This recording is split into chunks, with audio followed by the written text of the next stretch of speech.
السلام علیکم ورحمۃ اللہ وبرکاتہ۔ ان الحمد لله نحمده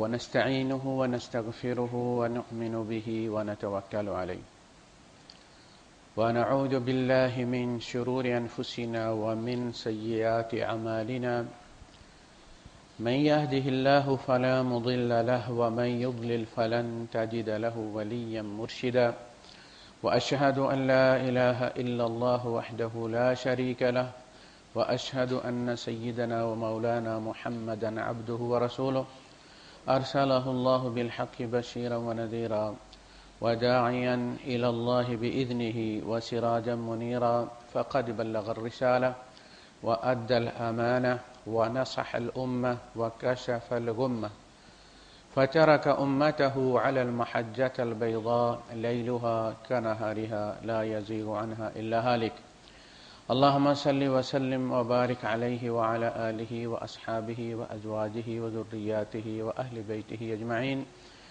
أما بعد فأعوذ بالله السميع العليم من الشيطان الرجيم بسم الله الرحمن الرحيم وقالوا ما لهذا الرسول يأكل الطعام ويمشي في الأسواق لولا أنزل إليه ملك فيكون معه نذيرا أو يلقى إليه كنز أو تكون له جنة يأكل منها وقال الظالمون إن تتبعون إلا رجلا مسحورا انظر كيف ضربوا لك الأمثال فضلوا فلا يستطيعون سبيلا صدق الله العظيم رب اشرح لي صدري ويسر لي امری واحلل عقدۃ من لسانی یفقهوا قولی آمین یا رب العالمین۔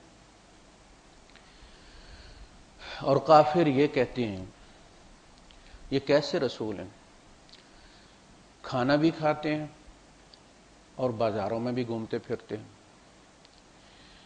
ان کے ساتھ فرشتہ کیوں نازل نہیں کیا گیا جو ان کے ساتھ کھڑا ہو کر لوگوں کو انذار کرتے اور اس کو دے کر لوگ ایمان لے آتے اور ان کی بات کی تصدیق ہو جاتی؟ یا ان پر کوئی خزانہ کیوں نہیں اتارا گیا، یا ان کے لیے کھجوروں کا کوئی باغ کیوں نہیں بنا دیا گیا میوہ جات کا، تاکہ وہ اس میں سے کھاتے رہیں؟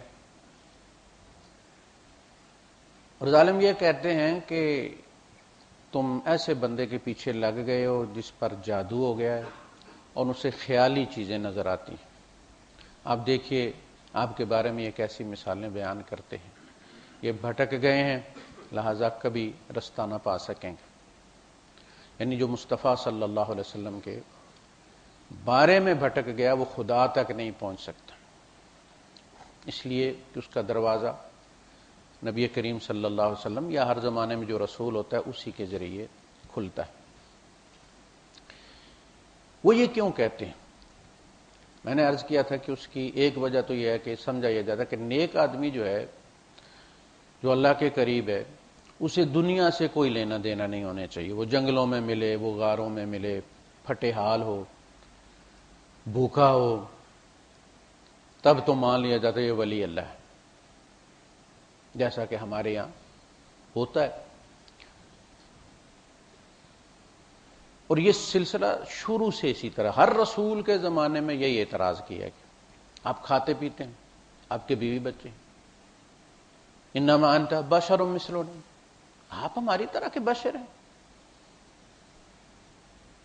یرید ان یتفضل علیکم، یہ تمہارے جیسا بندہ ہے، خام خواہ تم پر شیخی بگاڑتا ہے، تم پر دبدبہ ڈال رہا ہے، تم پر اپنی فضیلت بیان کر رہا ہے کہ اللہ اس سے باتیں کرتا ہے اور تم سے اللہ اس کے ذریعے کلام کر، یتفضل علیکم، وہ تمہارے اوپر اپنی ذات کو فضیلت دے رہا ہے، در حقیقت وہ بشر ہے تمہارے جیسا۔ رسولو انما انت بشر۔ اچھا، یہ جو ہمارے یہاں بشر اور نور کا مسئلہ ہے، اور ہم آیات پڑھتے ہیں کہ حضور نے فرمایا کہ اللہ پاک نے کہا قل انما انا بشر مثلکم،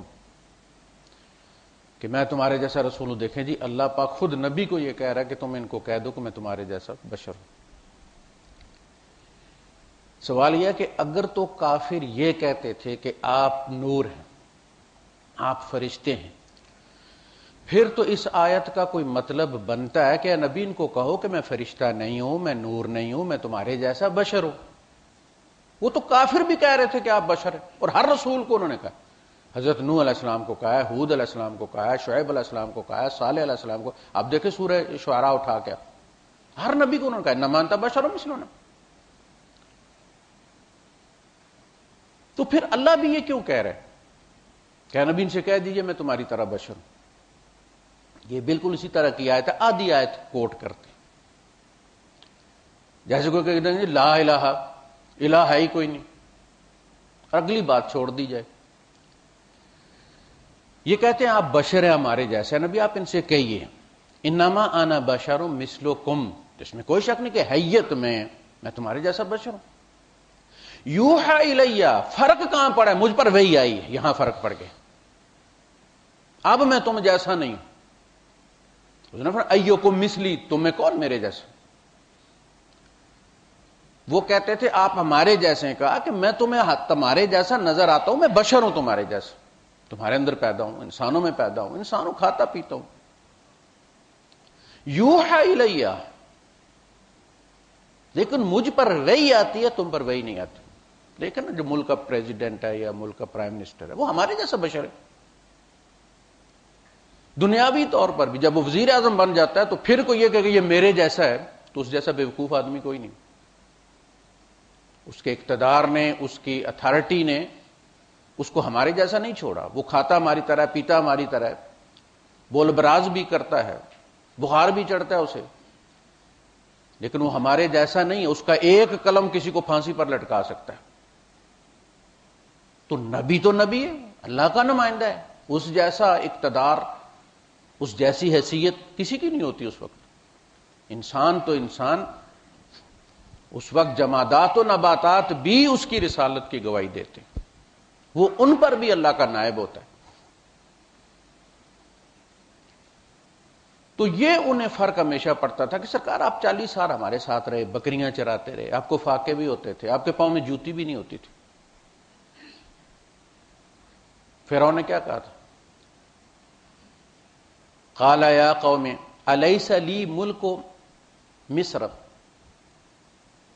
وہذه الانہار تجری من تحتی، یہ مصر کی سلطنت، یہ نہروں کا نظام، جس کو چاہتا ہوں پانی دیتا ہوں، جس کو چاہتا ہوں روک لیتا ہوں، یہ میرا نہیں ہے؟ ام انا خیر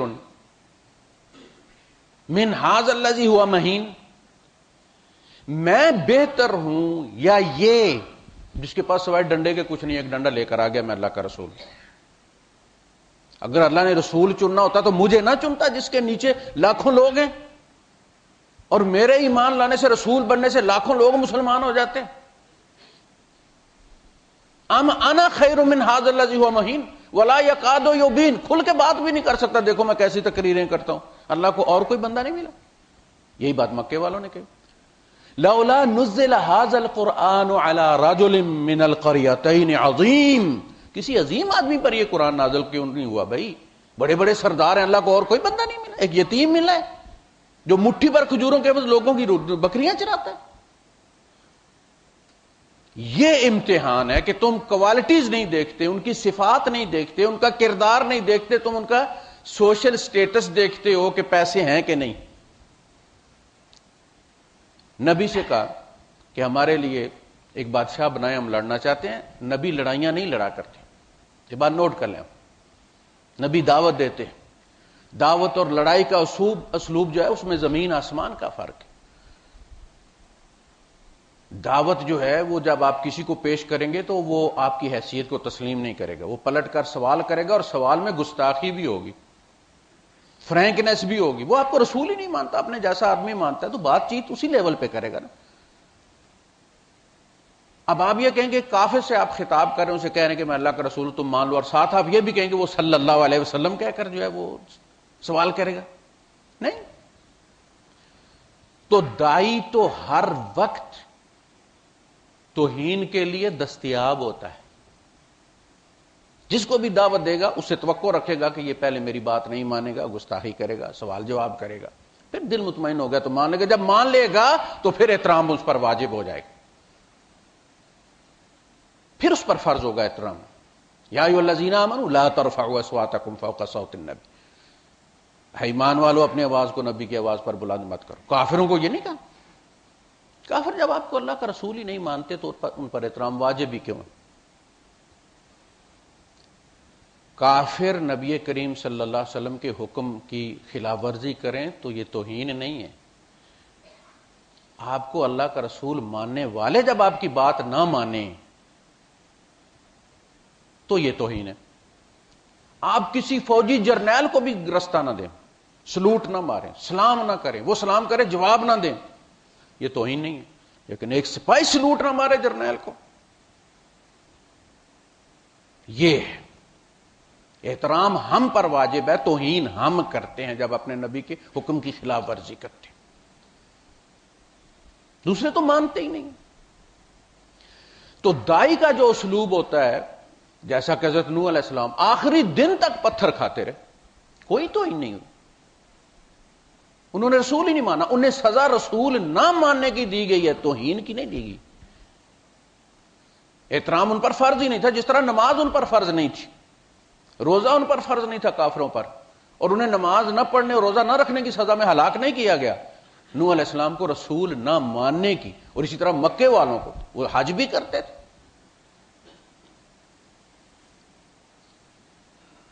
لیکن نبی کریم صلی اللہ علیہ وسلم کو رسول نہ ماننے کی وجہ سے کافر قرار دیا گیا. تو دائی کا جو اسلوب ہوتا ہے، جو اب ہمارا ہونا چاہیے، تو انہوں نے کہا کہ ابعث لنا مالکا، ہمارے لیے ایک بادشاہ بنا دے، نقاتل فی سبیل اللہ، ہم اللہ کی راہ میں لڑنا چاہتے ہیں. انہیں پتہ ہے کہ نبی نہیں لڑائی کرتا. نبی تو دائی ہوتا ہے، اس کا کام پہنچانا ہے. من شاء فلیؤمن ومن شاء فلیکفر،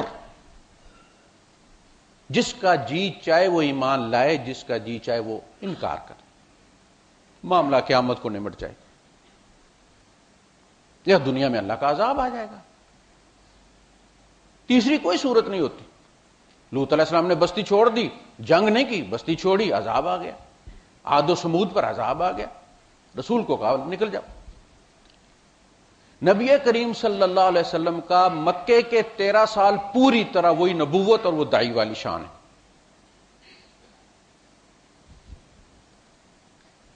مکے سے جب نکلے تو مکے والوں کو ہلاک ہو جانا چاہیے تھا، اللہ کا عذاب آ جانا چاہیے تھا. رسول وہاں سے نا امید ہو کر نکلے.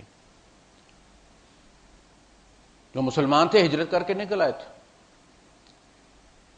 لیکن چونکہ ایک اسلامی ریاست قائم ہو گئی تھی، لہذا ریاست لڑتی ہے. یہ ریاست کی ڈائنامکس کے اندر ہے کہ وہ اپنا دفاع کرتی ہے، اور دفاع کے لیے لڑائی ضروری. آپ رستے میں تھے اور آیات نازل ہو گئیں کہ اوذن للذین یقاتلون فی سبیل اللہ بانہم ظلموا وان اللہ علی نصرہم لقدیر. اب اجازت دے دی گئی. وہ جو فیز تھا دعوت والا، نبوت والا، وہ اپنے تمام کو پہنچا. وہ جس نے لکھا ہے مستشرق نے کہ محمد فیلڈ ایز اے پرافٹ، جب آپ نے بستی چھوڑی تو یہ نبوت کا کام ختم ہو گیا تھا. بٹ سکسیڈڈ ایز اے اسٹیٹس مین،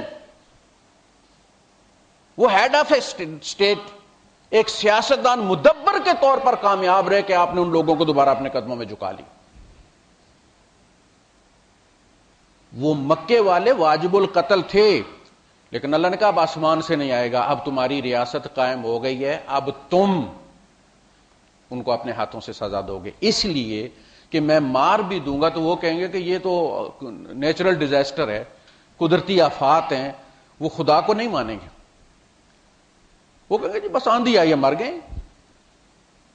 سب پر آتی ہے، مسلمانوں پر بھی زلزلے آتے ہیں، لہذا اس کا کیا تعلق ہے عذاب کے ساتھ؟ کہ نہیں، عذاب انہیں نظر آئے گا. قاتلوہم یعذبہم اللہ بایدیکم، ان سے لڑو، اللہ انہیں عذاب دے گا. اب آسمان سے نہیں، ہوا کے ذریعے نہیں، زلزلے سے نہیں، تمہارے ہاتھوں دے گا. وَيُخْزِهِمْ، اور بھائی کو، کافر بھائی کو مومن بھائی کے ہاتھوں مروائے گا تاکہ اس کو رسوا کرے. عتبہ کے سامنے جب حذیفہ آئے ہیں، بیٹا تو ماں نے کہا میں نے تمہیں اسی دن کے لیے جنا تھا، کاش تو کسی حیض کے کپڑے کے ساتھ رہ جاتا، میرے گھر پیدا نہ ہوتا۔ باپ کے سامنے تلوار لے کر آیا۔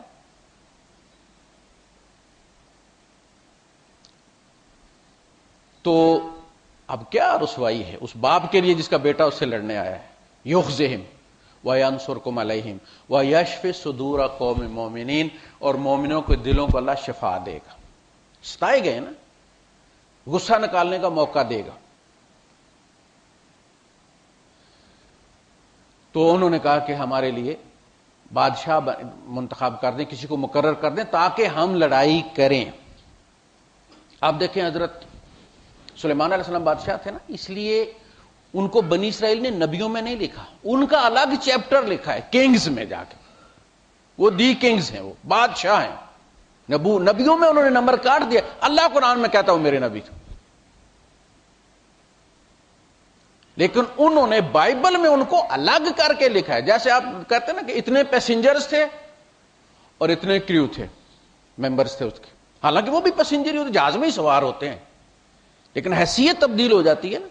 انہوں نے ان کو دی کنگز میں جا کے لکھا کہ یہ بادشاہ تھے، ان کی تو بات ہی چھوڑ دیں ہم۔ بادشاہ کا اپنا سٹائل ہوتا۔ کیا خط لکھا انہوں نے بلقیس کو؟ کوئی دلائل بھیجیں لکھ کے؟ نہیں۔ انہ من سلیمان و انہ بسم اللہ الرحمن الرحیم اللہ تعلوا علی واتونی مسلمین، میرے سامنے اکڑ دکھانے کی ضرورت نہیں، سر نیچے کر کے آ جاؤ۔ یہ ہوتا ہے بادشاہ کا اسلوب۔ آپ نے کیا کیسر کو لکھا اللہ کے رسول صلی اللہ علیہ وسلم نے؟ اسلم تسلم، اسلام قبول کر لو سلامتی ملے گی، بچ جاؤ گے۔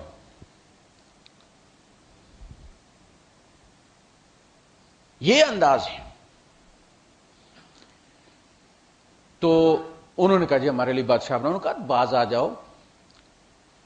هل عسیتم ان کتب علیکم القتال فلما کتب علیکم القتال الا تقاتلوا، تم یہ چاہتے ہو کہ جب تم پر قتال فرض کر دیا جائے، قتال اسی وقت فرض ہوتا ہے جب ریاست ملتی ہے، جنگ سٹیٹ کرتی ہے، دائی کبھی نہیں کرتا، نبی کبھی نہیں کرتا۔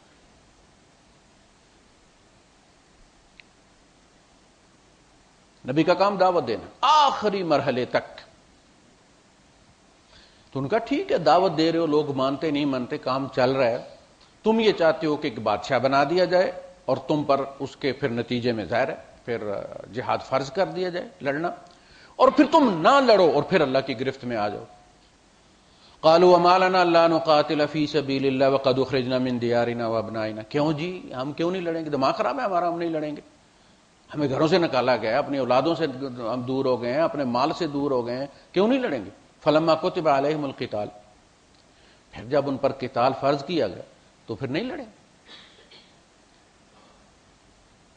تو انہوں نے کہا اچھا ٹھیک ہے، ان اللہ قد بعث لکم طالوت ملکا، یہاں سے بنی اسرائیل کا وہ پھر سلسلہ شروع ہوا، طالوت اور جالوت کی جنگ ہوئی، اور اس میں پھر داؤد علیہ السلام بکریاں چرا رہے تھے، انہوں نے دیکھا دو فوجیں آپس میں لڑ رہی ہیں اور یہ ظالم ہے، یہ مظلوم ہے، تو اور وہ لوہے میں ڈوبا ہوا اور مارتا چلا جا رہا ہے جدھر جاتا ہے۔ تو وہ گئے اس کے جرنیل کے پاس اور طالوت کے پاس، اور اسے کہا کہ مجھے اجازت دو، میں اس کا بندوبست کرتا ہوں، تمہاری تلواریں اس کا کچھ نہیں بگاڑتی۔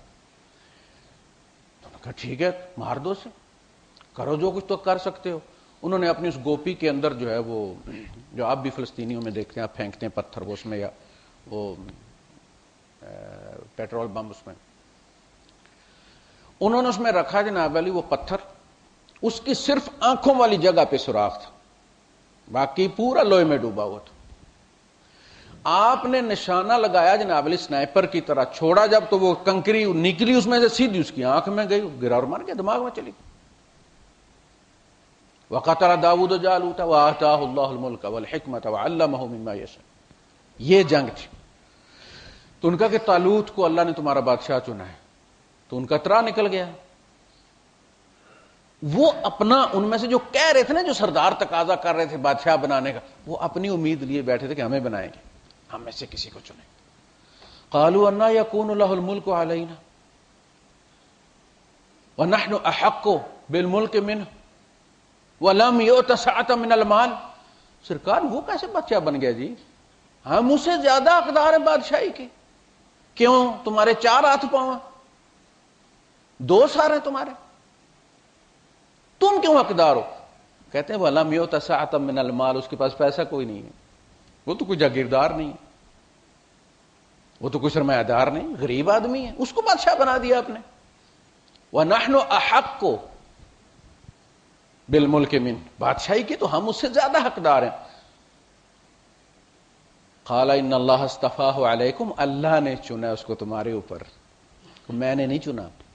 تو اللہ نے چنا ہے تو اس کو کچھ دیا ہے تو چنا ہے نا، وہ بہتر جانتا ہے اپنے بندوں کو. تو یہ ایک ٹرینڈ رہا ہے کہ جو نبی ہو یا تو وہ پھر پیسے والا ہو، اللہ کے خزانے اس کے ہاتھ میں، اس کے یہاں ہن برسنا چاہیے. قالوا لن نؤمن لك حتى تفجر لنا من الارض ينبوعا او تكون لك جنة من نخيل وعناب وعنب، تیرے لیے یا تو بڑے بڑے باغ ہوں، تو ہمارے سامنے نہر حکم دے اور نہر نکل آئے. یہ اس قسم کے وہ مطالبے کر رہے ہیں. وہ یہ کہ آپ پھر آسمان پر چڑھ جایا کریں، شام کو آپ آفس میں چلے جایا کریں اللہ کے یہاں، دن کو آئے دعوت دیں، شام کو واپس چلے جایا کریں، آسمان پہ چڑھ جایا کریں. وَلَن نُؤْمِنَ لِرُقِيِّكَ حَتَّى تُنَزِّلَ عَلَيْنَا كِتَابًا نَقْرَؤُهُ، اور ہم آپ کے اوپر چڑھنے کا بھی اعتبار نہیں کریں گے، آپ ہماری آنکھیں بھی بند کر سکتے ہیں سوائے اس کے کہ آپ وہاں سے ایک لکھا ہوا لیٹر لے کر آئیں. تُنَزِّلَ عَلَيْنَا كِتَابًا، اللہ ایک کتاب بھیجے، ایک لیٹر. آپ کو پتا عربی میں کتاب لیٹر کو کہتے، خط کو. جیسے حضرت سلیمان علیہ السلام نے ہدہد سے کہا تھا کہ اذهب بکتابی ھذا، ان کو بیشتی زیور نہیں دیا تھا کہ یہ لے جاؤ. کتاب کا مطلب ہے لکھی ہوئی چیز، مکتوب، ہمارے اردو میں اس کو مکتوب کہتے ہیں. اذهب بکتابی ھذا فالقہ الیہم، یہ خط لے جاؤ اور جا کے ڈال دے ان کے مناسب جگہ. انہوں نے کہا کہ جی آپ خط لیٹر لے کر آئیں، سرکار کی مور لگی ہو اللہ پاک کی کہ بھائی یہ میرا رسول ہے. یہ قل سبحان ربی هل کنت الا بشرا رسولا، ان سے کہو کہ میرا رب ہر کمزوری سے پاک ہے، اگر وہ کرنا چاہے تو یہ سارے کام کر سکتا ہے، لیکن میں نے کوئی خدائی کا دعویٰ تو نہیں کیا، تم مجھے یہ مطالبے کر رہے ہو، یہ تو خدا کے کام ہے. میں تو دعوت دینے آیا ہوں، تمہیں رستہ سجانے آیا ہوں. بشر رسول ہوں، میں انسانوں میں سے رسول ہوں. اللہ ہی چنتا نا، اللہ یستفی من الملائکۃ رسلا ومن الناس، فرشتوں میں سے بھی اللہ پاک ہی اپنا رسول چنتا ہے. وہ کوئی عبادت کے ذریعے کوالیفائی نہیں کرتے کہ جبرائیل نے زیادہ عبادت کر لی تھی تو اللہ نے کہا کہ اچھا ٹھیک ہے اس کو میں رسول بنا لیتا ہوں. جبرائیل کو رسالت کی صلاحیتوں کے ساتھ پیدا کیا گیا ہے، وہ عبادت سے نہیں بنے. اسی طرح رسالت کا معاملہ ہوتا ہے، رسول کی پیدائش ہی رسالت کی ساری صلاحیتوں کے ساتھ ہوتی ہے. وہ بعد میں کوئی آئی ایس پی یا سی ایس پی افسروں کی طرح نہیں کرتا کہ کورسز کرنے کے بعد وہ پھر رسول چن لیا جاتا ہے. وہ ماں کے پیٹ میں بھی رسول ہوتا ہے اور باپ کی پشت میں بھی رسول ہوتا ہے. اس کو اطلاع اللہ پاک اس وقت دیتا ہے جب اس کو مبعوث فرماتا ہے، ڈیوٹی ان کی لگا دیتا ہے، ورنہ وہ ہر جگہ رسول ان ویٹنگ ہوتے ہیں. اسی لیے ان سے گناہ نہیں ہونے دیتا اللہ پاک، اس لیے کہ وہ اسوہ ہوتے ہیں، ان کا کردار اصلاً اس دعوت کی جان ہوتی ہے، اس پر بنیاد ہوتی ہے. تو یہ سارے مطالبے انہوں نے مکے والوں نے کیے، اور ہر رسول سے، سورہ شعراء آپ پڑھیں گے نا تو اس میں آپ کو یہ ساری چیزیں نظر آ جائیں گی. انہوں نے کیا کیا اپنے نبیوں کو کہا، وہی جو رسول اللہ صلی اللہ علیہ وسلم سے کہا گیا. اور آپ دیکھیں گے آگے چل کے اللہ نے یہی کہا، ما یقال لک الا ما قد قیل للرسل من قبل، کہ نبی آپ کو کوئی بھی ایسی بات نہیں کہی گئی نہیں جو آپ سے پہلے رسولوں کو نہ کہی گئی.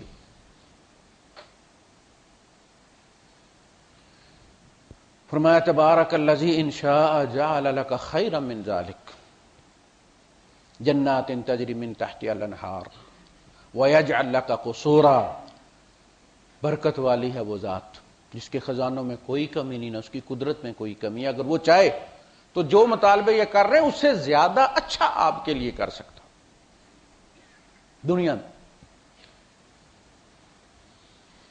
لیکن دنیا میں اگر بادشاہی ہو، جیسے مغالطہ پڑ جاتا ہے کہ سلیمان علیہ السلام اور داؤد علیہ السلام نے ڈنڈے کے زور پر اسلام کو پھیلایا. بادشاہ تھے، کہتے تھے اور لوگ لائن میں لگ جاتے تھے، ڈرتے تھے، جیسے بلقیس آ گئی تھی. نبی کریم صلی اللہ علیہ وسلم کو پہلے مرحلے میں اپنوں نے جھٹلا دیا. انگلیوں پر چنے جانے والے لوگ تھے جو بنو ہاشم میں سے مسلمان ہوئے، انگلیوں پر. تاکہ کل کوئی یہ نہ کہے کہ جی اپنی فیملی کے زور پر انہوں نے لوگوں کو قابو کیا، اپنی بستی کے زور پر. مکے والوں کے احترام کے سامنے لوگ سرنگو ہوں گے، نہیں، مکے والوں نے نکال دیا. ثانی اثنین، مکے والوں نے رد کر دیا.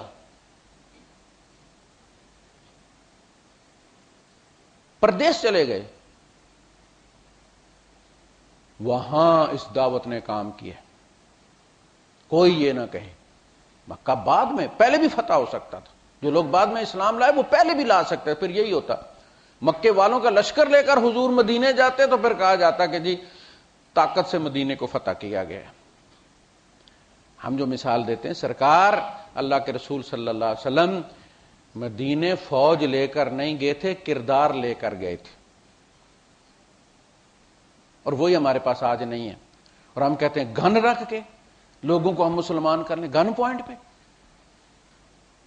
ہم یہ چاہتے ہیں ہمارے ہاتھوں میں ایٹم بم آ جائے اور ہم دنیا کو کہیں گے مسلمان ہو جائے ورنہ مارنے لگے اور مار بھی دیں. اس کا نام اسلام. اور یہ کام کرنا ہوتا تو اللہ ہم سے بہتر طریقے سے کر سکتا ہے. جبر سے اگر مسلمان کرنا ہو تو اللہ پاک سورہ یونس میں فرماتا ہے وَلَوْ شَاءَ رَبُّكَ لَآمَنَ مَنْ فِي الْأَرْضِ كُلُّهُمْ جَمِيعًا. اگر آپ کا رب چاہے نا جبر سے مسلمان کرنا تو اس زمین پر بسنے والے جتنے لوگ ہیں وہ ایک ایک کر کے نہیں، جمیعا اجتماعی طور پر مسلمان ہو جائیں. سورہ سجدہ میں اللہ پاک نے یہ کہا اگر ہم چاہیں تو ہم ہر جی کو ہدایت دے دیں. وَلَوْ شِئْنَا لَآتَيْنَا كُلَّ نَفْسٍ هُدَاهَا. جبر سے زبردستی اگر ہم نے دینا ہو تو ہم ہر شخص کو مسلمان بنا دیتے. جیسے کائنات کی ہر چیز مسلمان ہے، اللہ کی نافرمانی نہیں کر سکتی، ہم بھی نہ کر سکتے. وَلَوْ شَاءَ رَبُّكَ لَآمَنَ مَنْ فِي الْأَرْضِ كُلُّهُمْ جَمِيعًا أَفَأَنْتَ تُكْرِهُ النَّاسَ. کیا آپ لوگوں کو مجبور کریں گے مسلمان ہونے پر حتی یکونوا مسلمین یا مؤمنین؟ کبھی نہ مسلمان مومن اس طرح جبر سے بنانا تو اللہ کی توہین ہے. یہ کام کرنا ہو تو اللہ آسانی سے کر سکتا ہے. خود انسان کو اللہ نے اختیار دیا ہے مسلمان ہونے کا بھی اور کافر رہنے کا بھی. اور یہ کوئی غلطی نہیں ہو کہ بعد میں اللہ پچھتایا اور اس نے کہا ہو میں نے اختیار دے دیا اب تم فوج لے کر جاؤ اور وہ اختیار ان سے واپس لو. نہیں، یہ قیامت تک کے لیے تمہارا کام دعوت دینا ہے. اور وہ دعوت الفاظ سے نہیں، صرف لیفلیٹ ہاتھ میں پکڑا کر نہیں، اپنے عمل سے اس پر چل کر دکھاؤ جس طرح نبی چل کر دکھاتے. وہ جو کہتے ہیں، وہ جو ہم مومن قرآن میں پاتے ہیں، مومنوں میں یہ بھی صلاحیتیں ہوتی ہیں، یہ بھی ہوتی ہیں. آپ کو ایک کوئی لیفلیٹ ملتا ہے، کوئی اشتہار ملتا ہے کہ جی ہمارے یہاں یہ چیز بک رہی ہے اور اس میں یہ اس کے فنکشنز ہیں، اور آپ جب جائیں وہاں تو اس میں وہ فنکشن ہوئی نا، صرف کاغذ میں لکھے ہوں، تو آپ کہیں گے دھوکہ کیا ہمارے ساتھ. قد افلح المؤمنون الذين هم في صلاتهم خاشعون والذين هم عن اللغو معرضون والذين هم للزكاة فاعلون والذين هم لفروجهم حافظون. زیادہ چکلے تو مسلمان ممالک کے اندر ہیں، شراب خانے وہاں ہیں. وہ مومن جو اس لیفلیٹ میں لکھے ہوئے، اس کتاب میں لکھے ہوئے، وہ کس مارکیٹ میں ملتے ہیں، کہاں ہوتے ہیں؟ وہ دنیا سے ختم ہو گئے. صرف قول سے تبلیغ نہیں ہوتی. آپ اپنے دین کو انسانیت کے لیے نفع رساں ثابت کر دیں، معاشروں کے لیے امن کا پیغام بنا دیں، انسانیت کو جوڑنے والا بنا دیں، لوگ آپ کے پاس آ کر مسلمان ہوں گے جس طرح آپ دنیا میں ان کے پاس جا کر وہ چیزیں لے کر آتے ہیں جو آپ کے لیے نفع کا باعث ہوتی ہیں۔ یہ ساری جو بھی چیزیں آپ کو نظر آئیں کافروں نے بنائی ہیں، اور کافروں نے آپ کو تبلیغ نہیں کی، آپ کو ضرورت تھی تو آپ لے کر آئیں۔ آپ اس پر موٹا لکھا دیکھتے ہیں جاپان ہے اور آپ خرید کر لے آتے ہیں۔ کیوں؟ اس لیے کہ آپ کی ضرورت پوری کرتا ہے، وہ حرم جگمگ کر رہا ہے انہی کی روشنیوں سے۔ آپ اس کو ضرورت بنا دیں انسانیت کی، کہ انسانیت اگر امن اور سکون میں رہنا چاہتی ہے تو ہمارے پاس نسخہ موجود ہے جو یہ کہتا کہ سارے انسان برابر ہیں۔ یا ایھا الناس انا خلقناکم من ذکر و انثی، ایک میل اور ایک فیمیل سے تم پیدا کیے گئے۔ ایک صاحب رشتہ لے کر گئے، ہمارے یہاں دیکھیں نا، ہم دوسروں کو کیا کہیں گے، امن کیا دیں گے ہمارے یہاں؟ آپ دیکھیں ہندوستان میں لوگ سکون سے نماز پڑھتے ہیں، ہمارے یہاں باہر پیرا لگا ہوتا ہے، تراویح میں بھی خدا کے گھر کو پولیس تحفظ دے رہی ہوتی ہے، اعتکاف سے لوگ اغوا کر لیے جاتے ہیں فرقہ وارانہ بنیادوں پر، مائیں اعتکاف میں بچے کو یوں بھیجتی ہیں، فارغ کرتی ہیں چوم چاٹ کے جیسے میدان جنگ میں بھیجا جاتا ہے۔ کہاں ہے امن؟ دوسروں کو کیا دیں گے؟ ہمارے اپنے یہاں نہیں۔ دوسروں کو انسانیت کی کیا تعلیم دیں گے؟ ہمارے یہاں اتنی تفریق ہے کہ ایک دوسرے کی مسجد میں نماز نہیں پڑھتے، ان کی اذان پر دعا نہیں مانگتے کہ وہ ان کی مسجد کی دعا اذان ہوئی ہے، دوسرے فرقے کی۔ دوسروں کو ہم تعلیم کیا دیں گے؟ تو اگر ہمارے پاس ہے، ہم نے تم کو ایک میل ایک فیمیل سے پیدا کیا، کوئی اور نہیں تھا، وہی دو تھے، انا خلقناکم من ذکر و انثی وجعلناکم شعوبا وقبائل لتعارفوا، جسٹ فار انٹروڈکشن ہم نے قومیں اور قبیلے بنائے، اس سے زیادہ قوم اور قبیلے کا کوئی تعلق نہیں، کوئی اعلیٰ و ادنیٰ نہیں، سارے ایک جیسے ہوتے۔ قوم میں عظمت نہیں، کردار میں عظمت ہے۔ ایک صاحب رشتہ انہوں نے کہیں بھیجا، بیٹے نے مجبور کر دیا، رشتہ لے کر گئے۔ وہ چودھری صاحب نے پوچھا کہ آپ کون ہیں؟ وہ اپنی برادری سے باہر رشتہ نہیں کرتے تھے، تو انہوں نے کہا کہ میں آدم علیہ السلام، پہلے انہوں نے کسی کے ذریعے کہلوایا تھا تو انہوں نے جواب دے دیا تھا کہ جی ہم قوم سے باہر نہیں کرتے، تو پھر وہ خود ڈائریکٹ چلے گئے، بات کر لیتا ہوں میں، تو ان کا جی میں فلاں ہوں اور فلاں میرا بیٹا آپ کے یہاں رشتے کے لیے کہتا ہے تو میں اس لیے آیا ہوں۔ تو انہوں نے کہا کہ آپ لوگ کون ہیں، تہاڈا تعلق کدے نال ہے، کس مطلب فیملی سے، کس قوم سے؟ تو انہوں نے کہا کہ میں آدم علیہ السلام کے چچا کا بیٹا ہوں، اس نسل سے ہم لوگ۔ اس نے کہا کہ آدم علیہ السلام کا تو کوئی چچا کا بیٹا ہی نہیں تھا، وہ تو اکیلے تھے۔ اس نے کہا کہ چودھری صاحب پھر تمہانوں خناس کا دا چڑھیا ہے، اگر میں بھی آدم علیہ السلام کا بیٹا ہوں اور کوئی نہیں تھا، اور آپ بھی آدم علیہ السلام کے بیٹے ہیں، تو پھر آپ کو مسئلہ کیا بنا ہوا ہے؟ میں بھی اسی آدم علیہ السلام کا بیٹا ہوں۔ چودھری صاحب کے اندر ابھی کوئی انسانیت کہیں دبی ہوئی تھی، معاملہ ہو گیا۔ تو انہوں نے کہا کہ میں اپنی زبان میں کہا کہ میں آدم علیہ السلام کا دد پوترا ہوں۔ تو ہمارے اندر کس چیز؟ ایک خدا، ایک کتاب، ایک رسول، ایک قبلہ۔ تفریق کہاں ہے؟ یہ مسالک کیا ہیں؟ یہ مشارب کیا ہیں؟ یہ فرقے کیا ہیں؟